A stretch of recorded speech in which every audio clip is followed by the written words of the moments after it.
Hello, my name is Dave Siegel. Thanks for joining us. Today we're going to be talking about Chapter 7 bankruptcy and getting out of debt. I'm joined by my co-host, Jesse Barrientos. Jesse, welcome. Thanks, Dave. How are things? Hey, everything is great. We've got a nice fire here for our show, and we're ready to go. Well, Chapter 7 is the topic. Let's dive right in. What do you want to know about Chapter 7 in a nutshell? Well, first, do I need a Chapter 7? Because you know what? I see some of these commercials and some of these advertisements that tell me that I can do debt consolidation, and I can just pay them a certain amount of money, and they're going to take off the interest, and they're going to negotiate and stand up for me, and you know, it's going to save my credit. It's better than a Chapter 7. Well, Chapter 7 is a great way to get out of debt if you have a ton of unsecured debt and you don't have significant assets. A lot of the places that you're mentioning are people who are trying to hone in on people who have debt, but not necessarily get them out of debt, but to extract a little bit of money out of them as they're going down. Most people are not successful in a debt reorganization plan that you see that does not involve bankruptcy because it just doesn't have any strength to it. It's like a voluntary payment plan that the creditors can either accept or not. Some can accept it while others are actually suing the person and garnishing wages. So it doesn't have a lot of strength, where bankruptcy does. So even if I pay my money to this place, and I assume that they're working with the creditors? The creditors. Well, they're trying to, and they probably have some creditors in their back pocket that are willing to work with them, but they're never going to get all of them to work with them, and that's the problem. Another problem is a lot of these debt collection reorganization firms collect all of the funds up front before they turn it over to the creditor. So the creditor is basically waiting for a big lump sum payment of a percentage of the debt, and they're not getting dribs and drabs and steady payments each month. So at some point, they lose the incentive to work out this deal, and they want to pursue with collection efforts. Okay.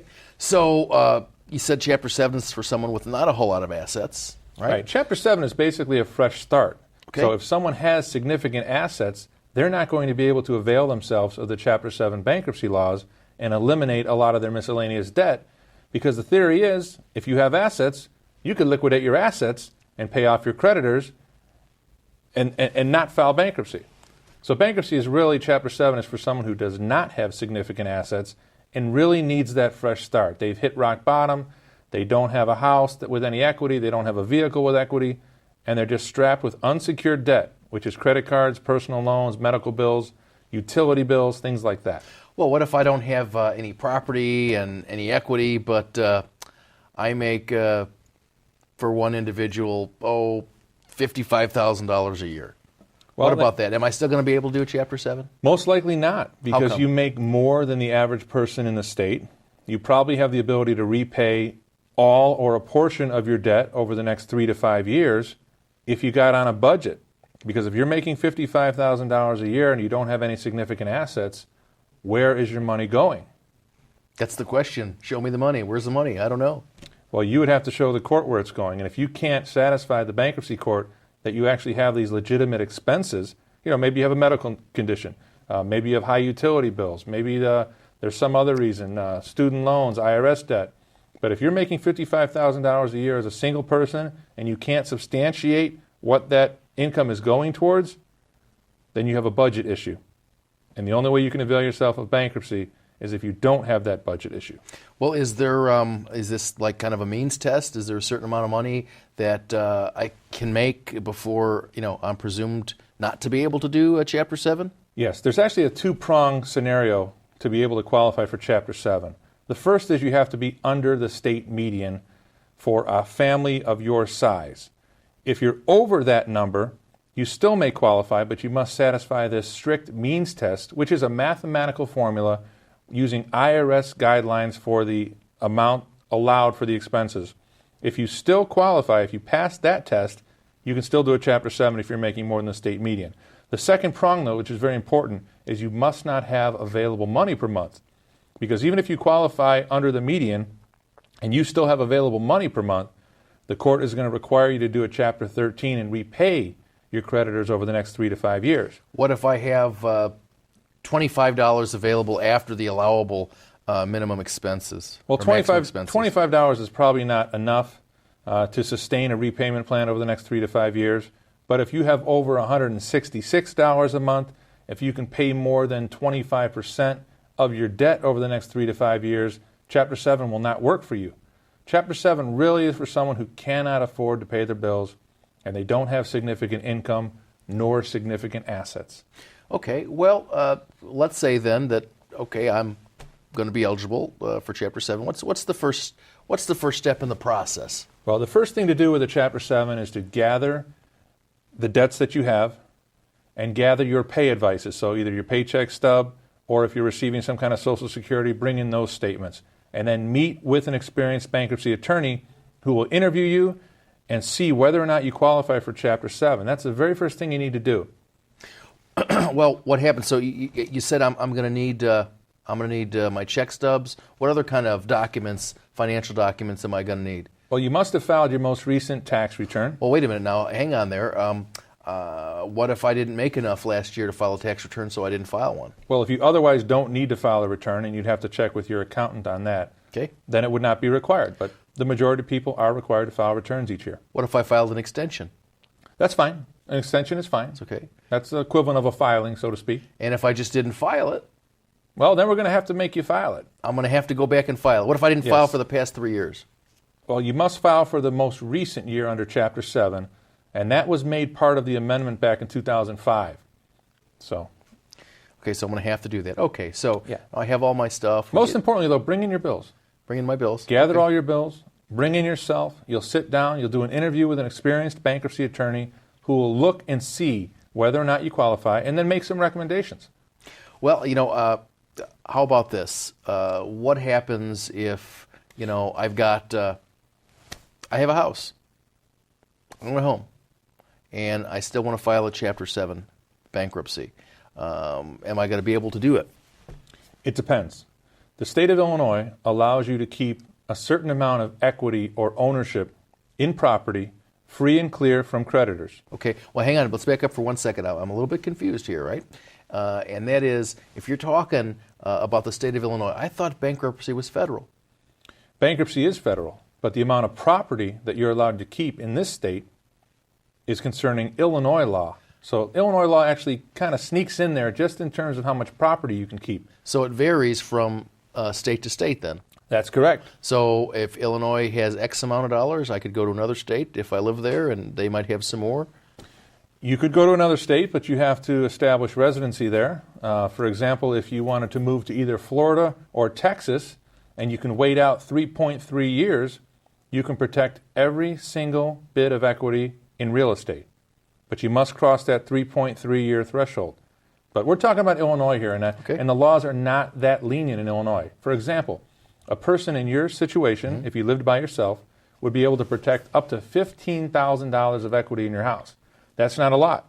That's just for one person. One person. If I was married, so that would be $30,000. Okay, and so on. If there were, if it was joint tenancy with 4 people, well, you'd still get your exemption of $15,000, but then the court would have to give up the additional equity, pro rata share to the other owners. So you'd be in good shape under that situation unless there was a significant amount of equity. What if I had a little bit extra in my equity? So it's $15,000 for one person, and I have maybe $20,000. Are they going to sell my home? Probably not. And the reason being is that a trustee who's appointed by the bankruptcy court would look to see what kind of equity there was. They'd have to take into consideration what it would take to sell that property.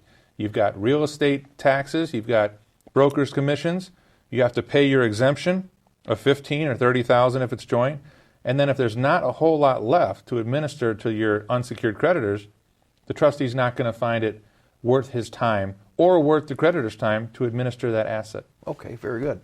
Well, so what you're saying is, or what I'm hearing is, I can do a Chapter 7 if I have a house. But if I'm under that threshold with respect to my income and with respect to the amount of equity I might have in my home. Is that correct?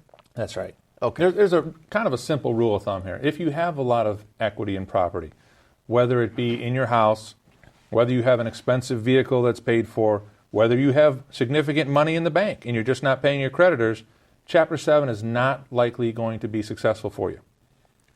Okay, well, So I can save my house with a Chapter 7. So does that mean that, before I come in to see you, I stop paying my mortgage? If your intention is to keep your property, you're going to continue to make your mortgage payment right through the bankruptcy case and beyond. What if I'm behind when I come to see you? Well, there's a couple things you can do. You can try and catch up on your own and still eliminate your unsecured debt, or you can surrender the property, live there until it goes through a complete foreclosure process, and then walk away from it. So, but that's the only way, if I'm behind on my mortgage, to be able to do a Chapter 7 bankruptcy, is if I'm behind, I can either catch it up or surrender it. Those are the only two options.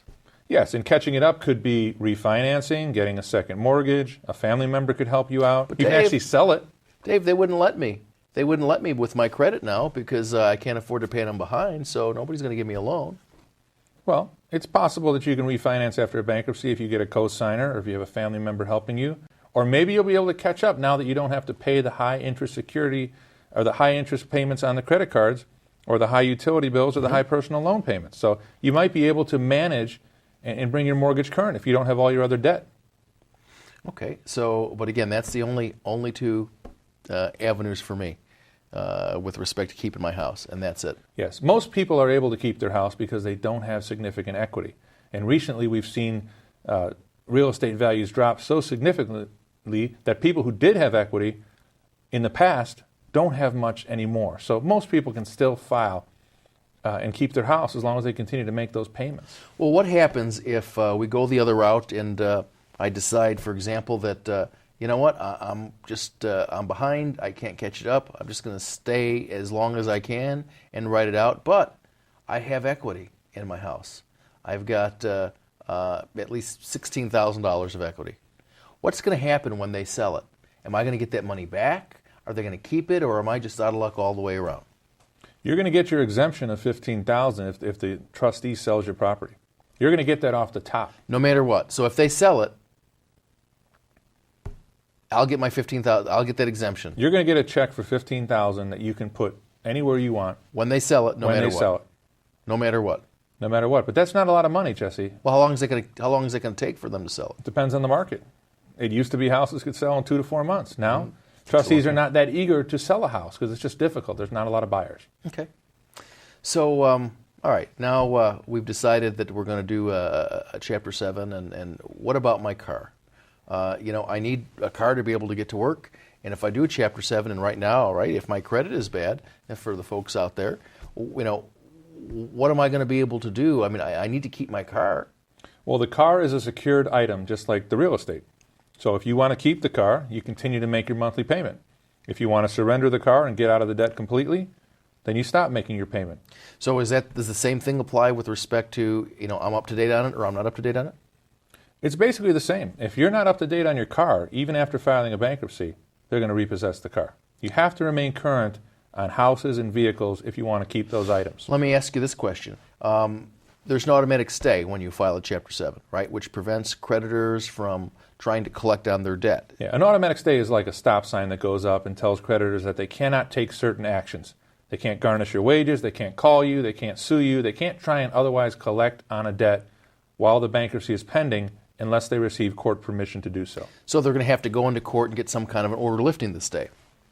Yes, and that happens routinely on houses and vehicles if a person in your situation is not paying for those items. Okay, let's ask this question because the thought occurred to me, and I'm sure a lot of people at home, have a similar situation. What happens when you do that? Because people get basically harassed by creditors all the time trying to collect the debt. So what happens? What happens first if I just hire you, but you haven't filed it? Is that enough to stop these folks from calling? Well, under the Fair Debt Collection Practices Act, the minute you hire an attorney and you notify that creditor either in writing or orally that you have representation, the creditor is supposed to go through your attorney for all communications. If they don't, that would be a violation of the Fair Debt Collection Practices Act, and they could be held accountable for $1,000 per violation. So if they called me, if I sent them a letter and it said, David Siegel is representing me in my bankruptcy case, and I sent them a letter to that effect, and I did it certified, so I've got my green card back and everything else, and I can prove it, and they call me 4 different times, I could sue them for... Potentially you could. We don't see a lot of that. We see a lot of creditors obeying the law on that. Okay. But aren't you tired of being in debt, though? Aren't you tired of not being able to make your payments each month? Everybody's tired of being in debt, Dave. It's Isn't that more important than the phone call from the creditor? It's just not being able to make your ends. Well, not being able to make your ends. However, I'm sure, for the folks at home that, people, there's a lot of pressure. They're trying to make ends meet. They're trying to pay their bills. And, they're getting pressured. Every time they pick up the phone, there's somebody over there yelling or screaming or trying to collect a debt, and they don't even want to answer the phone anymore. Sure. Let me tell you about a couple mistakes that people make, though, when they're in debt. Okay. And so for our viewing audience, they don't make the same mistakes. You don't want to run up credit cards in contemplation of filing bankruptcy. Well, why not? If you said I could be able to discharge all this debt and I'm a prime candidate, hey, you know what I think I want to do? I think I like that nice commercial kitchen stuff, and I think I want some of that stainless steel, the utensils and also the refrigerator freezer, because I think that'd be really nice, especially if I'm not going to have to pay for it. I think you have all that, don't you? Oh, well. Well, here's the deal. Bankruptcy is for an honest debtor. So if you are running up your credit cards knowing you're going to be filing bankruptcy, it's tantamount to fraud. And what the creditor will do is they'll come into court and try and hold recent purchases non-dischargeable. How recent? Well, typically there's a 90-day presumption period. If you use your credit cards within 3 months of filing, the credit card company has the benefit of having that debt presumed to be non-dischargeable. Now, you can always rebut that presumption if you could show that you didn't do it fraudulently, but it's kind of obvious if the run-up is so close to filing and you purchased luxury items like plasma TVs, jewelry, big vacations. Like the stuff in your house. I don't have any of that. I don't have any of that. I live in meager means, Jesse. Okay, Dave. Well, hey, if you kind of look at those kind of things, well, we're here in January. We just passed the holiday season here. So, say in December, I've charged some things for Christmas presents because I bought you a plasma television, right? And okay, now it's January, February, March. So what you're really saying is that there is that 30-day time period. And a lot of people do that. And again, it's not for an honest. It comes down to your intent. Buying a gift like that so close to filing, knowing you're already in debt, is not a good thing to do. Again. And that's different than opposed to maybe groceries. Of course. Those are necessities. Paying your utility bills with a credit card to keep your gas on. Paying keep the mortgage your maybe, on. Or paying the mortgage as well, yeah. Or the rent or anything like that. Yes. One other thing that people should not do, and they do this a lot, unfortunately, is they drain their retirement account, either a 401k, IRA, pension, or other kind of retirement account. Pay off the credit cards to stay afloat a little while longer. Why Yes. shouldn't I do that? And what winds up happening, Jesse, is they wind up coming to see me after they've already exhausted all or a great portion of their pension or profit sharing, and then they file bankruptcy. They could have protected 100% of those retirement benefits. They didn't have to touch them. They could have filed bankruptcy and still had all that money in their retirement, and they would have been better off because all they do is drain it now. They file bankruptcy anyway, Sure. and there's nothing to retire on. So, it's good to talk to a professional before you make any drastic moves. And pulling something out of your 401k to pay Discover Card is not a good idea if you're going to be filing a bankruptcy shortly thereafter. Well, let's talk about that too, because we have questions about this all the time in terms of, and again, we say sometimes it's too late, when people come in and, hey, guess what? Guess what I just did? And I couldn't keep it afloat. Holiday season was here, credit cards got up there. I refied and tapped that $15,000 of equity I had in my house, and I paid those credit cards. But unfortunately, you know what? The bills are run up again, and I don't have any more equity to tap, and I can't, I can't refi. So, is it a common mistake that you see as well? This happens a lot. They go for a second mortgage. They go for a line of credit.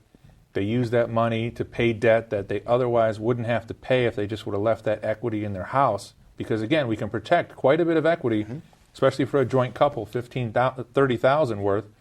And, of course, you got the cost of sale. So, really, you can protect even more than $30,000. And if you drain it all out of a second mortgage, you wind up paying your creditors.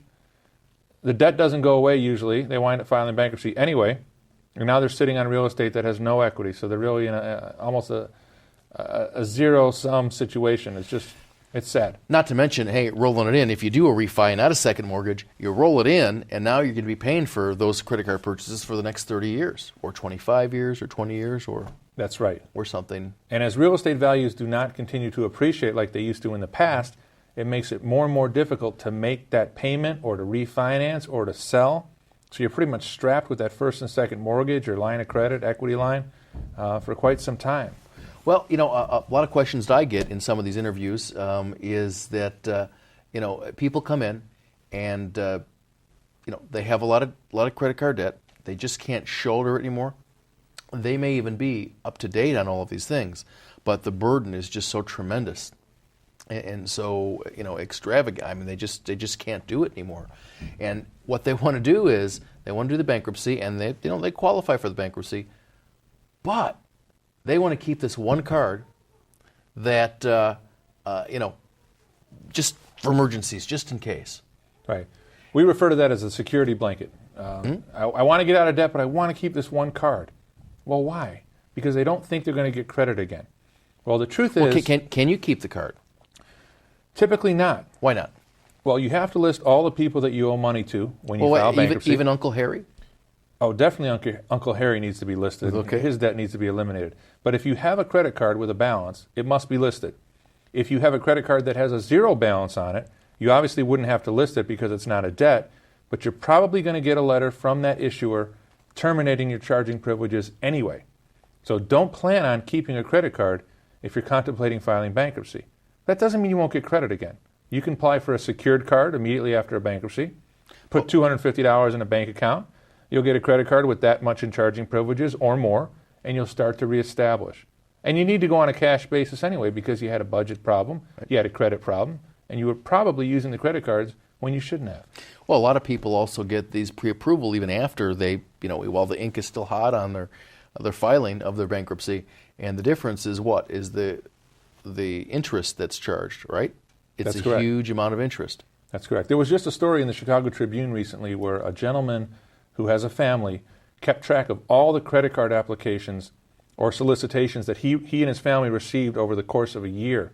I think it was about 445 solicitations. So yes, you will get offers for credit again because they can't differentiate between the filers and the non-filers, between the children, between the pets. It's ridiculous. Oh, so even pets get applications for credit cards. Even pets. Oh, too bad you can't get the tax deduction for that, can you? That's right. Well, tell me a little bit about the process here, or tell our folks at home here about the process. So you come in, you bring your stuff together, you qualify, you pass the means test. If you're even if it goes that way, or maybe you don't need to pass the means test because you're in that income level where it's okay to file a Chapter 7. You've got just the right amount of equity in your house. You've paid up to date on that, but you want to keep your house. You need shelter for your family. You got your car. You're ready. You're going to reaffirm and everything else. And well, the attorney is now going what to happens? advise you of the certain pre-filing requirements that you need to complete. You must take a credit counseling session. Oh, wait a minute. In a couple of years, you didn't have to do that. That's right. What changed? Well, the law changed in 2005, and the law made it a little bit more difficult for folks to file. And who was behind that impetus? Who was behind that push, do you think? Well, typically the credit card industry. They pushed for this for about 8 years. It was vetoed under President Clinton. Do you remember him? He was 2 presidents ago. Oh, yeah. But they finally got it pushed through during the second term of George Bush. And under Obama, we might see some changes as well Some which kind of changes? That will benefit homeowners. They may be able to reduce their outstanding mortgage balance down to the secured portion, to the market value. But that's getting ahead of ourselves. But basically, you need to take credit counseling. It's a 1-hour session typically. Is that on the, can I do that on the computer? Because I really don't have a lot of time to do anything else. You can do it on the computer. Okay. You can do it in person. You can even do it over the telephone. What is it for an hour? What is that going to cost me? Typically $50, and it's a data entry session where you have to explain your income, your expenses, your assets, your liabilities. So I need my information in front of me. You need your general information in front of you, and you will get a certificate once you complete that program. That's required before you can file a bankruptcy, and the certificate only lasts for 6 months. So what if you file it? What if you filed it today and I got my certificate tomorrow? Your case would be dismissed. In fact, some judges would consider that you didn't ever even file, that it was void right from the beginning. So then I'd have to pay the fee again to file it again. you would have to pay the fee again. You'd have to file a brand new petition. You'd have to pay court costs again.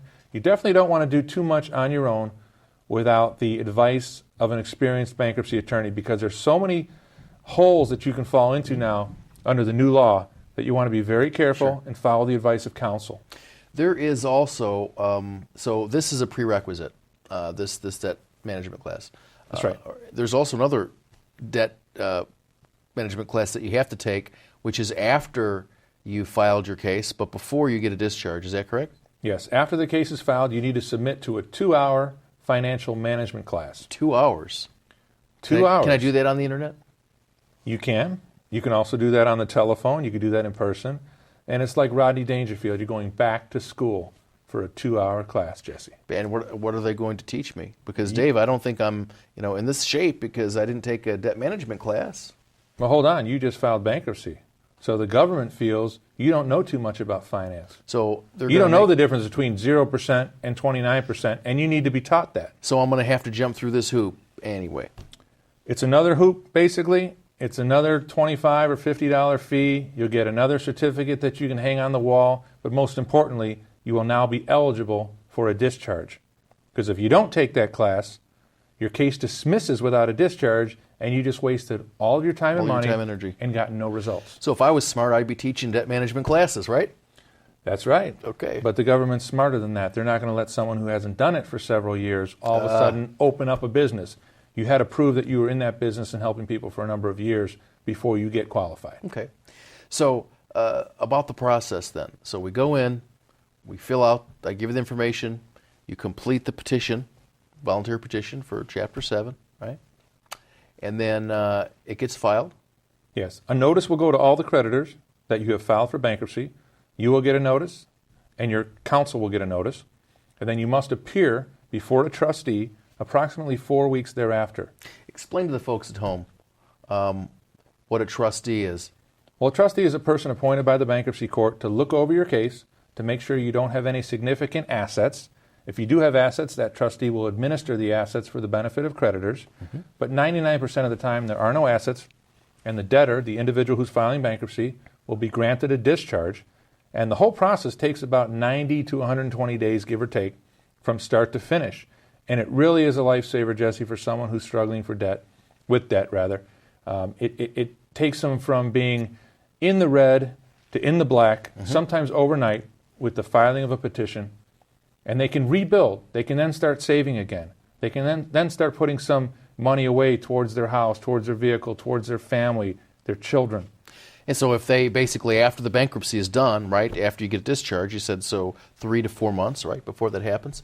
So after that happens, I could certainly, if I pay my bills on time for the next couple of years, I can lower my or improve my credit score, couldn't I? Yes, eventually your credit score will improve. Obviously, the bankruptcy filing does put a negative on your credit report, but you've got to get out of debt before you can think about rebuilding and improving your credit score and getting a house or a car again. You've got to first get out of the situation you're in. And one last thing before we go. A lot of people come to see me, and they tell me that they have not perfect, but great credit. Their score is this, that, and the other. They've never missed a payment, that kind of thing. And I say to them, look, you're $50,000 or $100,000 in credit card debt. I don't care what your score is. It doesn't matter. You're in a bad situation. So it's not the score that matters so much, Jesse. But basically, start to finish is 4 months. That's very good. I think it was very informative for our folks at home. Okay, I hope you found it so, Jesse. And Well, remember, Chapter 7 is available if you're having a problem with debts. Thanks for joining us. We'll see you next time. I'm Dave Siegel. Take care. Yeah. Very nice. Yeah.